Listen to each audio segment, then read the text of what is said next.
Okay, next हमारा क्या है टॉपिक, कवि लेखक रचनाएं। हमारे पहले कवि है सुमित्रानंदन पंत। कौन सा पाठ? बरसते बादल। 10वीं कक्षा का पाठ का नाम क्या है? बरसते बादल। कैसे बादल? बादल।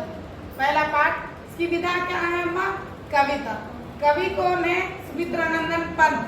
फिर इसका भाव क्या है पाठ का?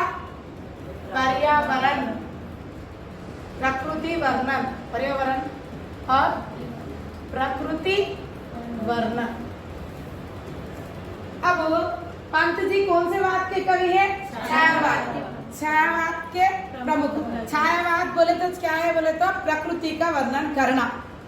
ఓకే, ఛాయావాదం అంటే ఏంటిది? ప్రకృతి. ఈయన ఏ లెసన్ ఇప్పుడు మనం ఎక్కడ ఉంది మనకు టెక్స్ట్ బుక్ లో? పరిస్తే బాదల్. బాదల్ అంటే మేఘాలు, అంటే ఇది ప్రకృతిలో వస్తుందా? వస్తుంది. ओके, इनका जन्म 20 मई 1900 में 2000 1900 में कहाँ पर? उत्तराखंड अल्मोड़ा के पूर्वांचल प्रदेश। बोलो, उत्तराखंड अल्मोड़ा पूर्वांचल प्रदेश के कौसानी नामक गांव। गांव का नाम क्या है? कौसानी नामक गांव में हुआ। इनकी मृत्यु 28 दिसंबर 1977। 7 हाँ, तो जब 00 कुछ भी नहीं लाए, 7 क्या लगे अपनी अच्छाई के। समझ रहे बात को? వచ్చేటప్పుడు ఏం తీసుకురాలే? సున్నా. వచ్చేటప్పుడు మంచిదనం తీసుకురా. इलाहाबाद में इनकी मृत्यु हुई है। छायावाद के 4 प्रमुख स्तंभ है: जयशंकर प्रसाद, सूर्यकांत त्रिपाठी निराला, महादेवी वर्मा, సుమిత్రానందన్ పంత్. వీళ్ళందరూ కూడా ఛాయావాద్కి సంబంధించిన వాళ్ళే. అయితే సూర్యకాంత్ త్రిపాఠి నిరాలా గారు ఈయన ఏమన్నారంటే సుకుమార్ కవి అన్నారు. ఎవరన్నారు? ఎవరన్నారు? కోన్ వాలే? నిరాలా. किसे कहा है? సుమిత్రానందన్ పంత్. ఏమన్నారు? సుకుమార్ కవి అన్నారు. ఈయనని ఇంకోటి ఏమంటారంటే ప్రకృతికే सुकुमार बोलते कोमल। इनको और एक नाम भी बोलते हैं, प्रकृति के बेजोड़ कवि भी बोलते हैं। प्रकृति के बेजोड़ कवि అని ప్రకృతికి సంబంధించిన పెద్ద కవి అని కూడా అంటారు.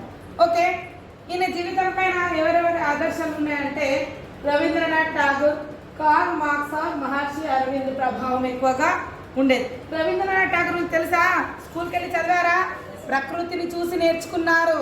సో ఆయన ఆయన ఆయన జీవితమైన ప్రభావము ఈయన పైన పడింది. ఎవరిపైన? సుమిత్రానందన్. वो उनको क्या लेते थे? आदर्श मार्क्स। किसको? रविंद्रनाथ टैगोर को, कार्ल मार्क्स को और महर्षि अरविंद। ओके, इनकी पहली कविता क्या है अम्मा? गिरजा का घंटा। क्या है? गिरजा का घंटा 1916 में छपी। और इनकी प्रमुख रचनाएं हैं, प्रमुख रचनाएं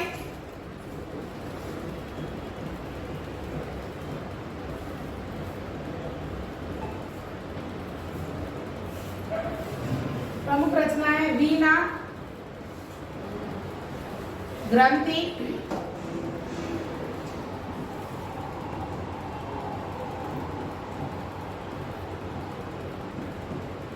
नेक्स्ट पल्लव,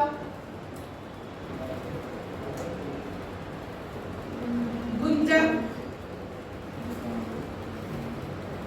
गुंजन, नेक्स्ट ग्राम्य,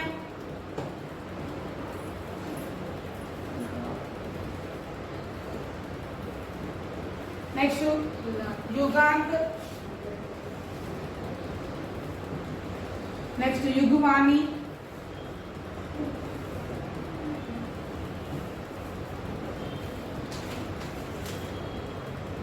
नेक्स्ट स्वर्ण किरण,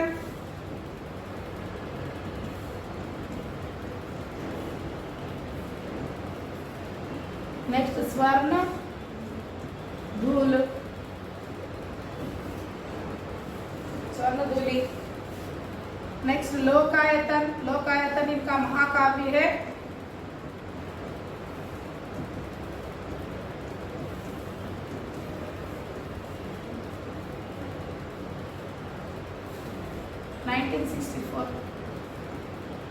नेक्स्ट कला और काला नहीं, कला और बूढ़ा चांद।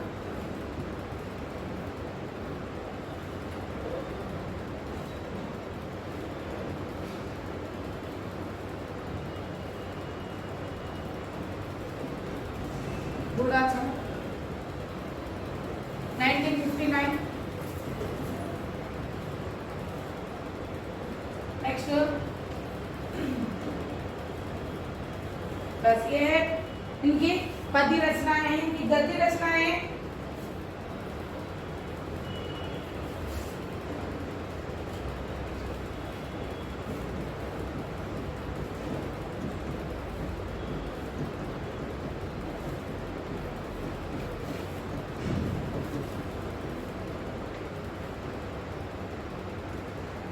वर्ष एक रेखांकन इनकी आत्मकथा है।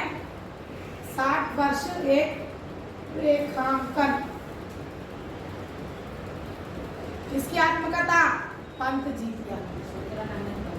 पंत जी की आत्मकथा का नाम क्या है?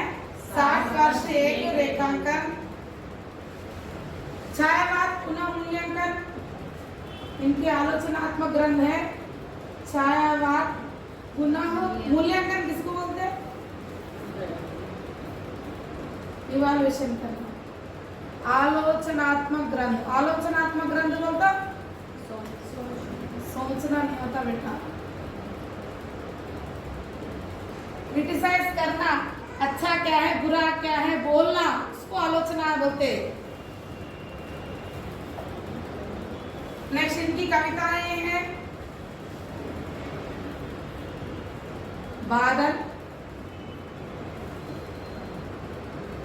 है ना, कविता है बरसते बादल आया। हाँ, नौका विहार, छाया। नेक्स्ट आंसू की बालिका।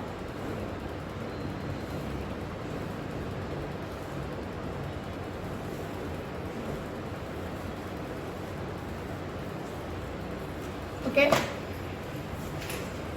इनकी रचनाएं क्या क्या है अम्मा? वीणा, वीणा जो है प्रकृति का सौंदर्य रचना है। प्रकृति सौंदर्य की रचना।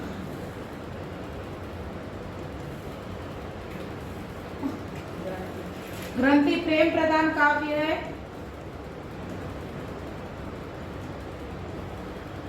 नेक्स्ट पल्लव कलाकार का भाव है।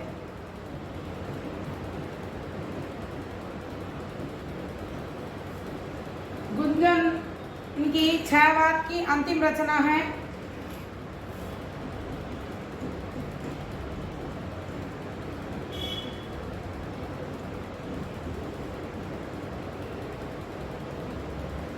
गुंजन जो है छायावाद का समय रहता 1920 to 1936। गुंजन 1932 में लिखी गई है। बाकी के रचनाएं 1940 में लिखे गया है। ये 1940 है। ग्रामीण जीवन, ग्रामीण जीवन।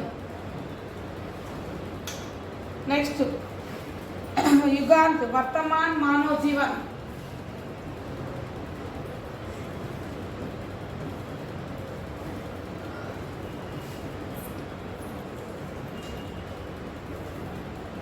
युगवाणी जीवन दर्शन।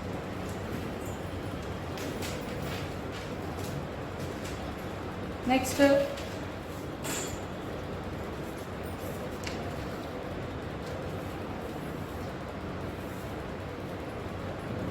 ये मानव जीवन है।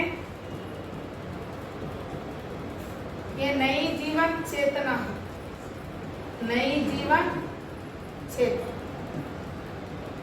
और लोकायतन क्या है? महाकाव्य महात्मा गांधी के आदर्शों पर लिखी गई रचना है लोकायतन। कला और गुड़ाचांद ये जो है सो प्रकृति के संदर्भ में एक कविता संग्रह।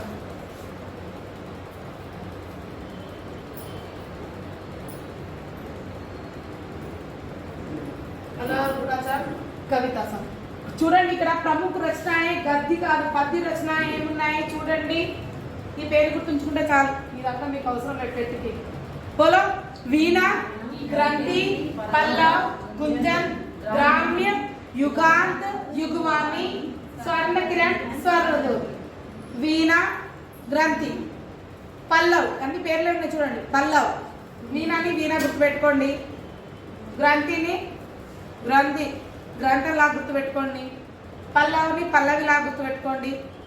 గుంజన్ గుంజన్ ఆల్రెడీ పేరే. గ్రామ్య అంటే गाँव गाँव का जीवन. युगांत युगांत అంటే युगांत మొత్తము కంప్లీట్ అవ్వడం. युगवाणी आने वाला जीवन का क्या होने वाला है, जीवन दर्शन. स्वर्ण किरण स्वर्ण दूर मानव जीवन नई जीवन की चेतन. लोकायतन इनका कैसा काव्य है अम्मा? महाकाव्य. किसके ऊपर लिखा गया है? महात्मा गांधी. कब? 1964. कला और बुढ़ा चांद क्या है? कविता संग्रह है 1959. ఓకే, ఇందులో ఏదో ఒక పేరు అడిగి ఇన్కి రచన है या इनकी रचना नहीं है అని అడుగుతాడు అంతే. తర్వాత 60 वर्ष एक रेखांकन इनकी क्या है अम्मा? आत्मकथा है. और छायावाद पुनः मूल्यांकन आलोचनात्मक ग्रंथ है और इनकी प्रमुख रचना है चिदंबरा. क्या है अम्मा? चिदंबरा. इस पर इन्हें क्या मिला? ज्ञानपीठ पुरस्कार मिला. काव्य संग्रह है चिदंबरा. क्या है इनका? काव्य संग्रह है. ओके,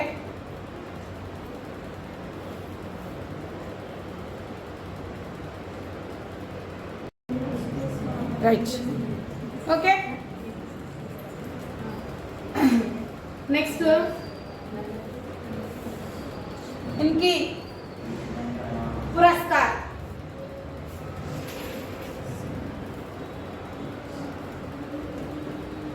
कौन सी रचना पे क्या क्या मिलता है? कवि वो कवि का जन्म याद रख लेना, वृत्ति याद रख लेना, उनको कौन क्या बोले बोल के याद रख लेना, उनका बचपन का नाम. इनका बचपन का नाम है गोसाई दत्त पंत. क्या है अम्मा? बचपन का नाम गोसाई दत्त पंत. निराला ने इन्हें क्या कहा है? सुकुमार कवि कहा. और ये कैसे कवि है? प्रकृति के बेजोड़ कवि है और छायावाद के प्रमुख कवि है. इनका जीवन काल, उनकी मृत्यु, जीवन काल बोलते जन्म और मृत्यु दो भी आता, और उनका बचपन का नाम, उनका असली नाम और उनका जो नाम से जो लिखा है वो याद रख लेना, और उनकी रचनाएं और उनके पुरस्कार. बस. ओके, पुरस्कार देखिए 1966 में 1968 में चिदंबरा काव्य संकलन पर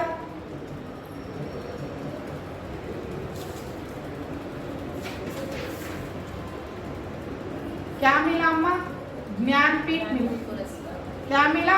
ज्ञानपीठ पुरस्कार. सुमित्रानंदन पंत ज्ञानपीठ, सॉरी सुमित्रानंदन पंत चिदंबरा, रामधारी सिंह दिनकर उर्वशी. दिनकर ఎవరు? ఉర్వశి. పంత్ ఏంటి? చిదంబరా. గుర్తుపెట్టుకోండి कंपलसरी, वन क्वेश्चन. ओके, इसके बाद 1961 में कला और बूढ़ा चांद पर, पहले लिखना था मगर बूढ़ा चांद पर साहित्य अकादमी पुरस्कार. कौन सा पुरस्कार? साहित्य अकादमी.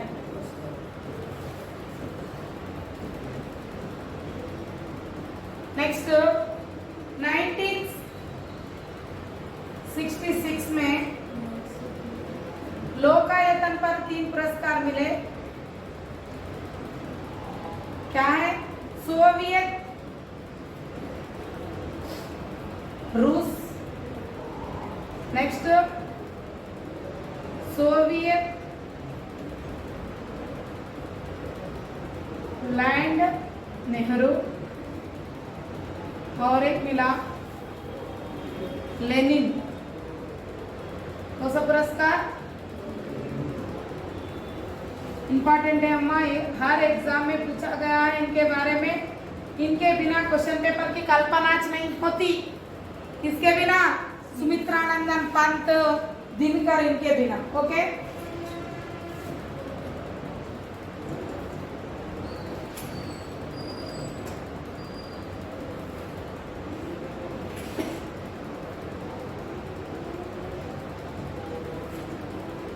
और 1961 में इन्हें पद्म भूषण की उपाधि भी मिली.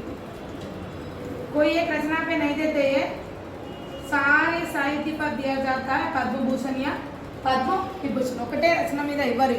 ओके, చూడండి इंपॉर्टेंट. 1968 में क्या मिला? चिदंबरा पर ज्ञानपीठ मिला. क्या मिला? ज्ञानपीठ. किस रचना पर? पंत जी को ज्ञानपीठ पुरस्कार मिला? चिदंबरम। कला और गूढ़ाचार्य पर कौन सा पुरस्कार मिला? साहित्य अकादमी 1961। 1966 में लोकायतन पर 3 पुरस्कार मिले। कितने मिले? 3। सोवियत रूस, सोवियत लैंड नेहरू और लेनिन पुरस्कार। और उसके साथ साथ 1961 में पद्म भूषण की उपाधि भी मिली। अब देखो सुमित्रानंदन पंत के बारे में।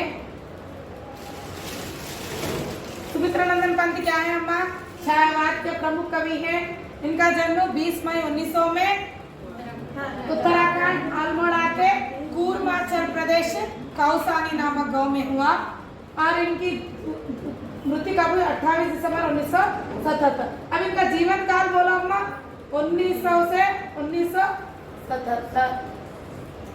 जीवन काल क्या है? 1900 to 1977। ओके। निराला नहीं ने क्या कहा अम्मा? कुमार भाई। इनके बचपन का नाम क्या है? गोसाई दत्त पंत। इनके जीवन पर किस किस का प्रभाव था? किसके? रविंद्रनाथ टैगोर, कार्ल मार्क्स और महर्षि अरविंद। ओके। इनकी पहली कविता क्या है? गिरिजा का घंटा। इनकी प्रमुख रचनाएं क्या है अम्मा? वीणा। वीणा क्या है? प्रकृति सौंदर्य का रचना है। ग्रंथि क्या है? प्रेम प्रधान काव्य है। पल्लव क्या है? कलाकार का भाव है। गुंजन क्या है? छायावाद की अंतिम रचना है। ग्राम्य क्या है? ग्रामीण जीवन की रचना है। युगांत क्या है? वर्तमान मानव जीवन की रचना है। युगवाणी क्या है? जीवन दर्शन है। स्वर्ण किरण मानव जीवन है। स्वर्णधूलि नए जीवन की चेतना है। लोकायतन क्या है अम्मा? महाकाव्य है। 1964 में महात्मा गांधी से प्रभावित होकर लिखा गया है। और कला और गूढ़ाचार्य का कविता संग्रह है। 1959 में लिखा गया है। नेक्स्ट इनकी गद्य रचनाएं क्या है? 60 वर्ष एक रेखांकन। चिदंबरा कहा है अम्मा? मेन रचना इनका काव्य संग्रह। चिदंबरा क्या है अम्मा? काव्य संग्रह। 60 वर्ष एक रेखांकन क्या है? आत्मकथा है। और छायावाद पुनः मूल्यांकन क्या है? आलोचनात्मक ग्रंथ है। इसके अलावा कविताएं क्या है? बादल, छाया, आंसू की बालिका। ओके। नेक्स्ट इनके पुरस्कार को अभी देखे हैं। चिदंबरा पर ज्ञानपीठ, कला और गूढ़ाचार्य पर साहित्य अकादमी, लोकायतन पर सोवियत लैंड नेहरू, सोवियत रूस और लेनिन पुरस्कार प्राप्त। इसके अलावा इन्हें क्या मिला है? पद्म भूषण की उपाधि भी मिली है। ओके, समझ गए सुमित्रानंदन पंत के बारे में? दिखा देती हूँ आपको, लिख लो, देख लो। ऐसा मेरी राइटिंग नहीं समझ में है तो एक